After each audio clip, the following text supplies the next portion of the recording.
The key turned in the lock with a soft jingle that somehow struck a discordant note in my chest. For the first time in months, I felt the tension twist tightly in my gut. From inside, Amelia's laughter rang out, bright, unrestrained, and utterly at odds with the storm churning inside me. It had been 6 long months. 6 months of subtle distance, late work nights, hushed conversations behind closed doors. 6 months of watching love rot from the inside out.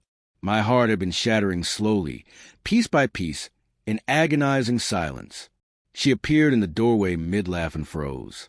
The sound died in her throat like a wounded bird. Her eyes, once lit with a sparkle I had adored, widened in horror.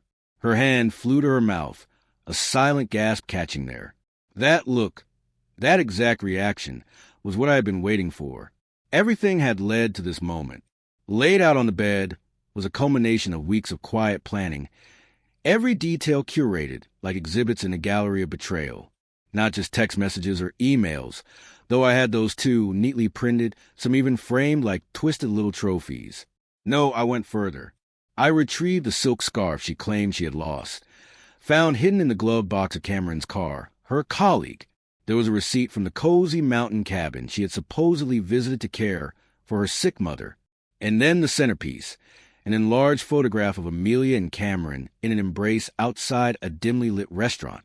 The darkness obscured their faces, but the intimacy in their body language was undeniable. It hit like a gut punch. Amelia stepped back, visibly shaken. Her face was bloodless. I stood still, my tone oddly even despite the tempest swirling within. "Explain to me," I said quietly, "how you destroyed us brick by painful brick while looking me in the eyes every single morning." She tried to speak, but her lips moved without sound. She looked like an animal cornered, searching for an exit that didn't exist. This was the moment I had envisioned 100 times. The deceiver confronted by the truth they thought would stay buried. "Where is he, Amelia?" I asked, my voice deathly cold. "I just spoke with his wife. Turns out Cameron called in sick today. It's strange how things fall apart when the lies catch up, isn't it?" She flinched, and for the first time, the tears came real, hot, unstoppable. Her face crumbled, but I pressed on. "He's not at work," I said bitterly. She had no idea I'd involve his wife. But once I learned he was married too, the timing became perfect. Misery, after all, rarely travels alone. I pulled out my phone and dialed. When Cameron answered, my voice cut like ice. "You should come home. I have something to show you." He arrived not long after, wearing a cocky smirk that vanished the moment he saw the scene. Amelia, the bed of evidence, the weight of their deceit. She looked like a ghost. What followed wasn't conversation. It was chaos. Word became weapons. Tears flowed freely. And all the lies they had woven unraveled in one violent, messy collapse. It was ugly, but it was necessary. And then silence. A deep, crushing quiet that settled in the wreckage.